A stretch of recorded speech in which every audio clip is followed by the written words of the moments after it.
Դիտեք առաջին ալիք Ամերիկայի հեռուստակոնտենտը։ Բաժանորդագրվեք առաջին ալիք Ամերիկայի YouTube-յան ալիքին First Channel America։ Առաջին ալիք Ամերիկան ներկայացնում է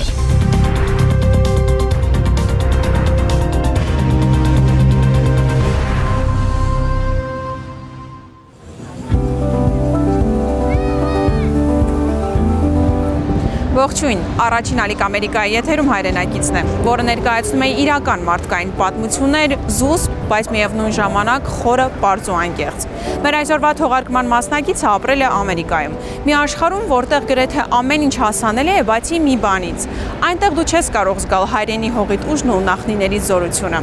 Գյումրիում ենք, եկել ենք բացահայտելու Սառ Ասթայցի հայրենադարձության պատմությունը։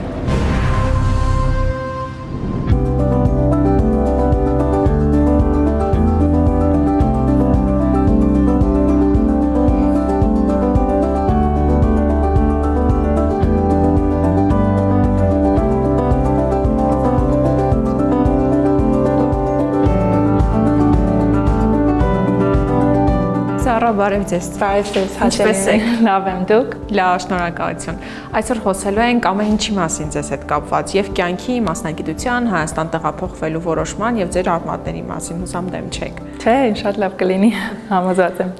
Գյումրիում ենք, ձեր աշխատավայրում։ Ձեր աշխատանքի եւ կենտրոնի մասին ավելի մանրամասն կխոսենք մի փոքր ավելի ուշ։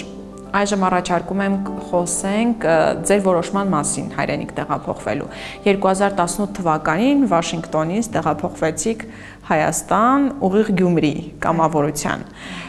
Պատճառը ձեր արմատների սեփական ինքնության փնտրտուքն էր, ինչի հետևից եկաք Գյումրի։ Լավ հարց է, ուրեմն այդ պատմությունը երևի սկսվեց մի քանի տարի դրանից շուտ, երբ որ ես որոշեցի Իռլանդիա գնալ։ Ուրեմն ես քառորդ հայ եմ, մնացածը իռլանդացի է, մի քիչ ֆրանսիացի ունեմ մեջս, բայց 50% իռլանդացի եմ։ Երբ որ համալսարանում էի սովորում, իմացա, որ հնարավորություն կար գնալու Իռլանդիա։ Չէի եղել Ամերիկայից դուրս, այդ ժամանակ 19 տարեկան էի։ Գնացի Իռլանդիա ու բացահայտեցի ոչ մենակ Իռլանդիա այդ երկիրը, բայց ինձ էլ։ Դրանից հետո շարունակեցի իմ սովորելը, ավարտեցի ու սկսեցի աշխատել որպես լրագրող։ Այն ժամանակ, չգիտեմ ինչից էր գալիս, բայց հասկացա, որ ուզում էի նորից ճամփորդել։ Ու այն ժամանակ իմ գործընկերներից մեկը քիսով չափ հայ է։ Քալի անունով։ Քալին ինձ մոտեցավ, ասեց Սառը, արի գնանք Վաշինգտոն, միտեղ, որտեղ հայերը հավաքվում են։ Ասեցի նման բան կա, ասեց հա արի։ Վերջին րոպեին ինքը հիվանդացավ ու ես ստիպված էի որոշել գնամ մենակ, թե չգնամ։ Եվ որոշեցիք գնալ։ Այո, որոշեցի գնալ ու այդտեղ ձեռք բերել եմ իմ առաջին հայկական, այդպես ասած, համայնք։ Այդ ժամանակ ցավոք սրտի ես ոչ մի բան չգիտեի Հայաստանի մասին։ Չէի կարող նույնիսկ ճանաչել այբուբենը ու գիտեի երկու բառ հայերենով, ինչպես ես ու բարև։ Ու մտածեցի, օքեյ, ես 21 տարեկան եմ, ժամանակն է, որ երևի գնամ, որովհետև հետո ինչ կլինի, երևի ընտանիք կկազմեմ կամ իմ գործը շատ առաջ կգնա ու չեմ հասցնելու։ Չէիք վախենում ոչ մի բանից, առաջին անգամ պետք է գնաք Ամերիկայից այդքան հեռու ու չնայած ձեր հայրենիքն է, բայց շատ քիչ բան գիտեք հայրենիքի մասին ու շատ քիչ ծանոթներ ունեք, գրեթե չունեիք։ Մինչև այդ արդեն հասցրել էի երևի 25 երկիր գնալ, շատերը գնացել եմ մենակ, շատ եմ սիրում արկածներ, միշտ պատրաստ եմ բացահայտել։ Չէի վախենում, ես հիշում եմ հասա Երևան մայիսի 30-ին, 18 թվականին, այդ ժամանակ ամեն ինչ իրոք նոր էր ինձ համար, ես աշխարհի այս մասում չէի եղել ու որոշել էի հյուրընկալ ընտանիքի հետ մնալ, որպեսզի մի քիչ ավելի հեշտությամբ հարմարվեմ, բայց այդ ժամանակ էլ հայերեն չգիտեի ընդհանրապես։ Այբուբենը սկսեցի սովորել, ոնց որ ականջներս մի քիչ արդեն հասկացան հնչյունները, բայց վախեցա մի քիչ դրանից հետո ոնց եմ թիրապետելու այս լեզուն։ Հասկացել եմ ժամանակ է պետք ու ցանկություն ու սեր Ես շատ եմ սիրում լեզուներ սովորել,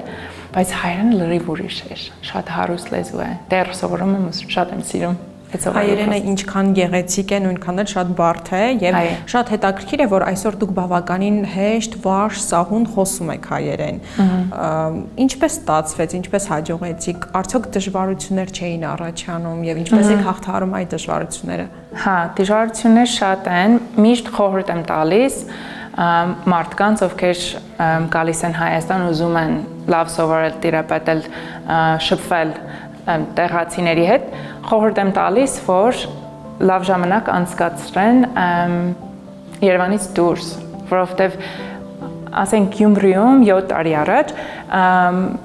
դժվարացա գտնել մարդկանց, ում հետ կարող էի շփվել անգլերենով։ Դրա համար հաճելիորեն ստիպված էի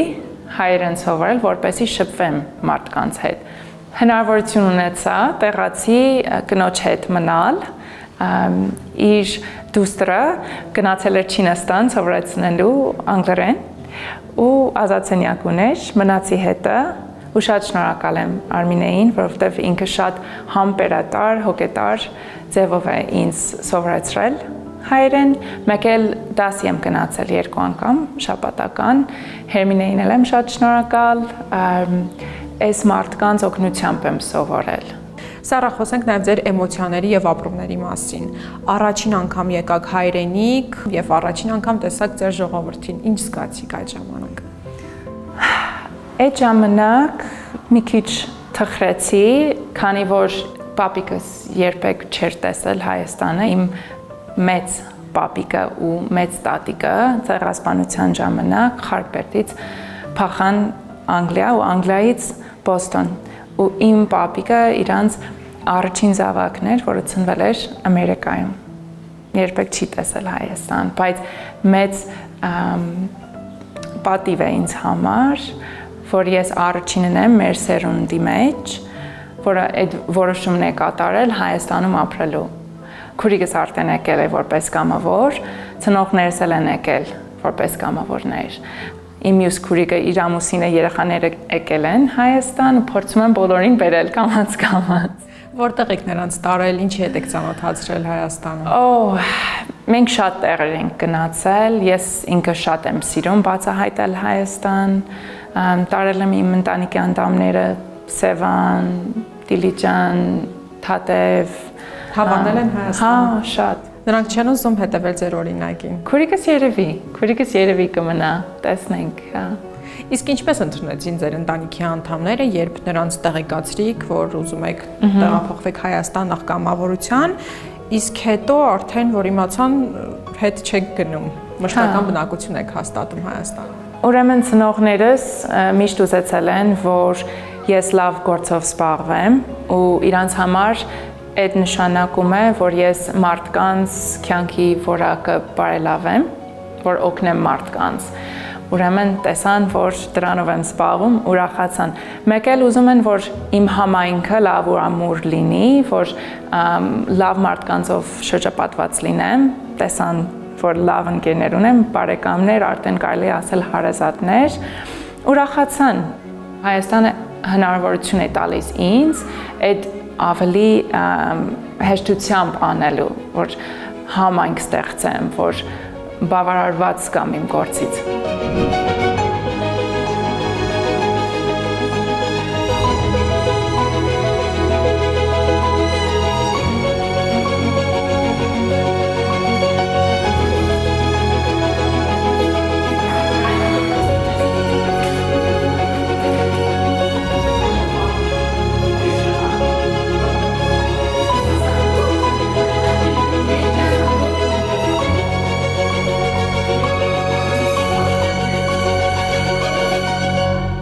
Մեր նախնական զրույցի ընթացքում նշեցիք, որ Հայաստան այցելությունը ամբողջությամբ փոխեց ձեր կյանքը։ Խնդրում եմ մի փոքր բացեք փակագծերը, ինչ փոփոխության մասին եք կյանքում, կենցաղում, թե աշխարհընկալման մեջ։ Այո, ես շատ եմ փոխվել որպես մարդ Հայաստանում ապրելիս։ Այդ շատ կախված է իմ գործի։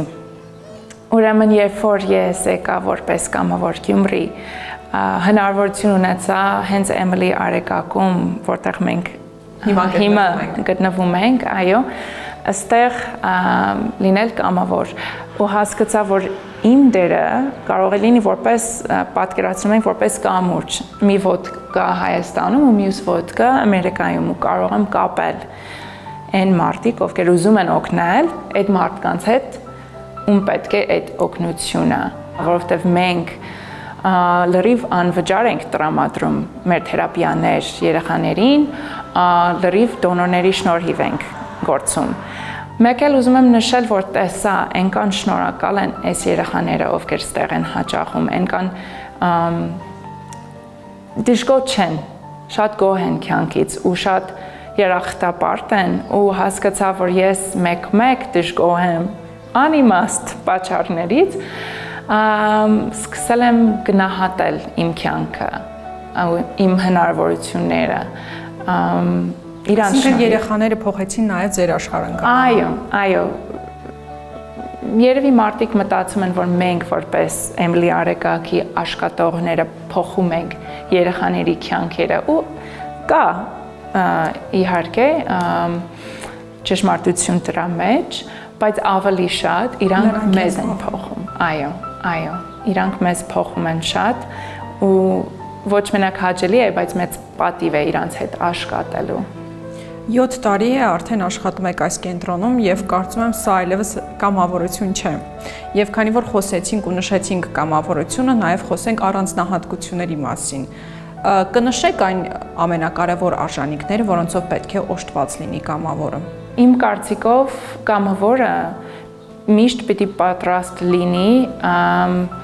ոչ մենակ տալու, բայց ընդունելու, ստանալու։ Ինչպես նոր նշեցի, մեկ այս ոլորտում, այս բարեգործական ոլորտում մենք մտածում ենք, օքեյ, մենք տալու ենք, բայց իրականում մենք ստանալու ենք, այդ բաց լինելը շատ կարևոր է։ Լավ հնարավորություն է հասկանալու, որ ես մի փոքր ձևով նույնիսկ փոխել եմ ինչ-որ բան, ինչ-որ մեկի համար, ունեցել եմ մի փոքր դեր այդ ամեն ինչի մեջ, շատ ինձ կյանք է տալիս։ Խոսենք ձեր կրթությունից, ձեր մասնագիտությունից։ Կրթությունը ստացել եք Միացյալ Նահանգներում եւ ձեր մասնագիտությունը եւս ձեռք եք բերել այնտեղ։ Ինչ մասնագետ եք, ինչու եք ընտրել այդ մասնագիտությունը։ Միշտ հետաքրքրվել եմ հոգեբանությամբ, երբ որ սկսեցի համալսարան հաճախել, որոշեցի հոգեբանություն պիտի սովորեմ, բայց լավ հիշում եմ մի օր մարքեթինգի դասում էի ընդունվել, նստացեի ու դասախոսը շատ լավն է, շատ, այնքան հետաքրքիր էր մարքեթինգը իր տեսանկյունից, հասկացա, որ բիզնեսել եմ սիրում, հոգեբանությունը օգնում է ամեն ոլորտում, չէ, ինքը այդպիսի ոլորտ է, որը կապ ունի ամեն ինչի հետ, որովհետև վերջում մարդկանց շփվելու ու հասկանալու մասին է։ Մտածեցի, լավ, հոգեբանություն սովորեմ, մեկ էլ մարքեթինգ,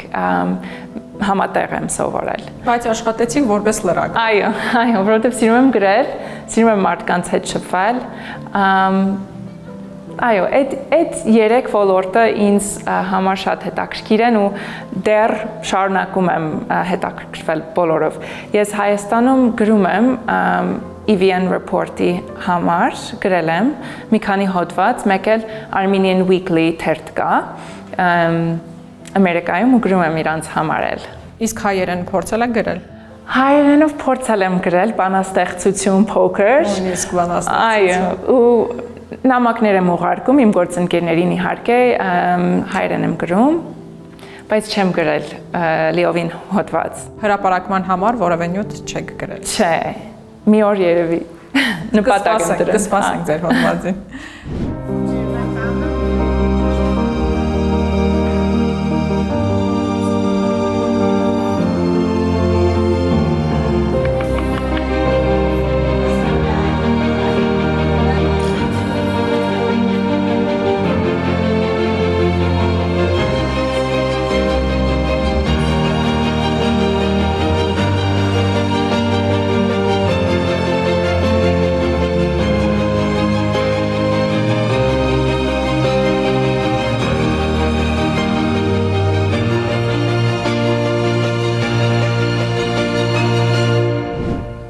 Շատ կարևոր է հաշմանդամություն ունեցող երեխաների համար նախատեսված կենտրոնների առկայությունը նաև համայնքներում։ Ինչքան երեխա է կարողանում ընդունել այս կենտրոնը Գյումրիի եւ ինչ հնարավորություններով եւ ծառայություններով է օժտված։ Այո, այս գեղեցիկ կենտրոնը ինքը արդեն գործում է 10 տարի, ինքը դպրոց չի, ինքը համարվում է որպես սոցիալական զարգացման կենտրոն։ Մեզ մոտ հաճախում են մոտավոր տարեկան կտրվածքով, մոտավոր 30 երիտասարդ, 150 երեխա, բոլորը ունեն ինչ-որ հաշմանդամություն, կարող է լինի թեթև, ծանր, բայց մենք կարևորելով իրանց արժանապատվությունը տրամադրում ենք տարբեր թերապիաներ, ասենք ֆիզիոթերապիա, արտ-թերապիա, էրգոթերապիա եւ այլն, մեկ էլ կազմակերպում ենք սոցիալական զբաղվածություններ իրանց համար, աջակցում ենք իրենց ծնողներին, որը շատ կարևոր է, որովհետեւ Հայաստանում դեռ կարծրատիպներ շատ կան, այս հաշմանդամության թեմայի շուրջ, փորձում ենք օգնել ծնողներին այդ ճանապարհին ու շատ հաջողության պատմություններ ունենք այստեղ, շատ կարևոր, շատ շնորհակալ ենք մեր հովանավորներին, որ մենք կանք, մենք էլ ասեմ շատ կարևոր գործով ենք զբաղվում, երբ որ երեխաները ավարտում են մեր կենտրոնից, դասընթաց ենք կազմակերպում 9 քայլ դեպի աշխատաշուկա, որպես իրանք ձեռք բերեն հմտություններ, աշխատում ենք այլ կառույցների հետ, փորձում ենք աշխատանք գտնել այս երիտասարդների համար, ունենք մեր սեփական պրոյեկտները դուք ունեք աշխատանքի սոցիալական նախաձեռնություններ, բայց այս ամեն ինչը արվում է որպեսզի հաշմանդամություն ունեցող մարդկանց կյանքի որակը, այո, ավելի հեշտանա, որ բարելավի։ Եթե փորձենք ավելի գլոբալ առումով համեմատել Միացյալ Նահանգներն ու Հայաստանը, թե մշակույթի տեսանկյունից, թե հասարակության տեսանկյունից, ինչ նմանություններ եւ ինչ առանձնահատկություններ կարձանագրեք։ Պիտի ընտրեք երևի ինչ-որ կոնկրետ բան ու համեմատեք, չէ՞, գլոբալ տեսանկյունից դժվար է համեմատել, բայց կարող եմ ասել, որ Հայաստանում ինչ շատ դուր է գալիս հնարավորությունը ջամփորդել Հայաստանի շուրջ, շատ փոքր երկիր է, մենք նահանգ ունենք Ամերիկայում, Maryland, ինքը հենց այդ նահանգի չափն է, ու մենք 50 նահանգ ունենք, չէ, Ամերիկայում, դժվար է ասենք շաբաթ կիրակի օրերին, եթե ուզում եմ գնալ լեռներ, պիտի թռիչքով գնամ։ Հայաստանում ամեն ինչ իրար մոտ է։ Հեշտ է, հա, եթե ավտո ունիս կամ ընկերներ ունիս, ովքեր ավտո ունեն, չէ, շատ հեշտ է գտնել ճանապարհ ու այդ միջոցով բացահայտել երկիրը։ Հայաստանը շատ ավելի լավ եմ ճանաչում, քան թե Ամերիկա։ Շատ ավելի շատ եմ ճամփորդել Հայաստանի շուրջ։ Հայաստանի ժողովրդի ջերմությունը յուրահատուկ է։ Հենց սկզբից այդ զգացել եմ ու գործի բերումով լիքը ծրագրերի մեջ եմ ներառված, լիքը անգամ ես տեսել եմ ինչպես մարդիկ, ովքեր չունեն ոչ մի բան, շատ են տալիս ու այդ մշակույթը ինքը աննկարագրելի է, որ մարդիկ, ովքեր չունեն ոչ մի բան, տալիս են ամեն ինչ, որ ունեն, այդ մեծահոգիությունը, սրտացավությունը, այո։ Մարդիկ մտածում են, որ Ամերիկայում ավելի հեշտ է ապրելը, այսինքն ապրելը կերպը, գործ գտնելը, չեմ կարող ասել, փառք Աստծո ես գտել եմ գործ Ամերիկայում, ես գտել եմ գործ ստեղ, բայց ես շատ ավելի գոհ եմ իմ գործից Հայաստանում ու զգում եմ, որ ունեմ հնարավորություններ իմ կյանքի վայելելու համար ու ես չունեի նման բան Ամերիկայում, որովհետև իմ գրաֆիկը շատ ավելի զբաղված էր ու խիտ էր։ Մի հետաքրքիր դրվագ եւս մեզ ծանոթ է ձեր կյանքից, որ Հայաստանում ձեր տեղափոխությունից հետո առաջին իսկ ամիսներին կազմակերպել եք հարսանիքի բեմադրություն, որտեղ ամուսնացողը հենց դուք էիք։ Այո, շատ խնդալու պատմություն է իրոք, բայց ես միշտ հիշել եմ այդ օրը, ինքը շատ սիրելի հիշողություն է ինձ համար։ Հուլիսին էր 18 թվականին կամավորներով մենք որոշեցինք ուզում ենք կազմակերպել հայկական հարսանիք բեմադրություն, այո, ուզում ենք պահպանել այդ բոլոր ավանդույթները, մյուս կամավորները չեմ կարող ասել ինչու, որոշեցին, որ ես պիտի հարս լինեի, չէի ճանաչում Փեսային, Շանտ անունով մի տղա, քահանա ունեինք, հարսնակուր, թամադա, Այդ հարսանիքը մենք կազմակերպեցինք հենց մեր Էմիլի Արեգակի բակում, որովհետև այն ժամանակ շատ սիրուն էր ծաղիկներով, փեսան ու մյուս կամավորները եկան մեր բնակարանը։ Այսինքն բոլոր արարողությունները պահել եք ավանդական հարսանիքը։ Այո, քայլեցինք բնակարանից մինչև այստեղ, շատ լավ հիշողություն էր, հենց մայրամուտի ժամանակ։ Հենց այդպեսին եք պատկերացնում ձեր իրական հարսանիքը։ Հենց այդպեսին չէ, բայց ուզում եմ մասեր վերցնել։ Քանի որ ամերիկացի եմ, բայց հայ արմատներ ունեմ, ուզում եմ ամենալավ կողմերը հայկական մշակույթից վերցնել ու պահպանել այդ լավ կողմերը ամերիկյանի մշակույթից ու խառնել։ Ամենալավը երկու մշակույթից էլ ու այդպես եմ պատկերացնում իմ ապագայի հարսանիքը, որ ամենասիրուն մասերը կվերցնեմ, խառնել ու վերջում ես խառնորդ եմ, չէ։ Հենց Հայաստանում եք, չէ՞, պատկերացնում։ Այո, պատկերացնում եմ, հա, ինչ որ սիրուն վանքում, միշտ սիրել եմ սաղմոսավանք, հարիճավանք, մկրտվել եմ իդեպ հարիճավանքում։ Հայկական անուն ունեք։ Այո, հրիպսիմ է։ Այո։ Սառա, գիտենք, որ դուք ոչ միայն ձեր հայ պապիկի երազանքն եք իրականացրել տեղափոխվելով Հայաստան, այլ ձեր պապիկը եւս զբաղվում էր հաշմանդամություն ունեցող մարդկանց իրավունքների պաշտպանությամբ եւ այսօր դուք էլ դրանով եք զբաղվում։ Ինչպես ստացվեց։ Շատ հետաքրքիր պատմություն է այդ, երբ որ որոշել էի արդեն մշտապես Հայաստանում ապրել, մամայիս հետ էի խոսում, հեռախոսով, ինքը պատահական ասեց. «Շատ հետաքրքիր է, որ դու եւ իմ պապան նման գործով եք զբաղվում»։ Ասեցի, ինչ նկատի ունես։ Ասեց, ես մտածեցի, քեզ պատմել էի, սկսեց պատմել, որ պապիկս մեր ամերիկյան Արքենսա նահանգում աշխատում էր կառավարության մարմինի հետ։ Այդ ժամանակ լիքը մարդիկ, տղամարդիկ հետ էին եկել երկրորդ համաշխարհային պատերազմից տարբեր հաշմանդամություններով։ Ու պապիկս փորձում էր ցույց տալ, որ իրանք արժանապատիվ են, իրանք կարող են մեր աշխատաշուկա մտնել ու կարողություններ ունեն։ Ու ինքը այլ մարդկանց հետ դրանով էր զբաղվում, խումբ կար։ Ու քանի որ ինքը այդ գործով է զբաղվել, իր տունը այդ նահանգում հիմա պահպանված է որպես տուն տանգարան։ Սառա, եւ թերևս մեր վերջին հարցը, որն ուղղում ենք մեր բոլոր հյուրերին։ Ինչ խորհուրդ կտաք մեր բոլոր այն հայրենագիտներին, ովքեր հաստատապես արդեն որոշել են հայրենադարձվել։ Ոչ մի տեղ կատարյալ չի։ Այդ միշտ ասում եմ։ Ամերիկան կատարյալ չի, Հայաստանը կատարյալ չի, բոլոր երկիրները ունեն իրենց վատ ու լավ կողմերը։ Քո որոշումն է, դու ուրախ կլինես, գոհ կլինես այդ երկրում ապրելու, թե չէ, ու դա կախված է քո որոշումներից, ոչ այդ կառավարական մարմիններից, մյուս մարդկանցից չէ, դու պիտի որոշես։ Շնորհակալություն Սառա, շատ հետաքրքիր զրույցի համար։ Սիրով։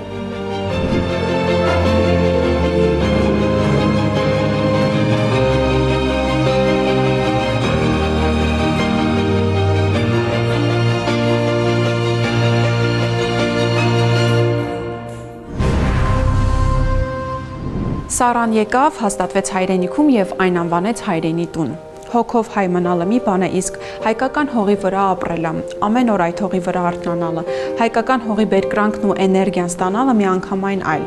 Մեր այսօրվա հերոսի պատմությունը վկայություն է մի պարզ իրողության, որ երբեմն հայրենիք գալու որոշումը հեշտ է տրվում, բայց իրականում այն մեր կյանքի ամենակարևոր քայլերից մեկն է, եթե ոչ ամենակարևորը։ Շնորհակալություն, որ մեզ հետ էիք։ Կհանդիպենք։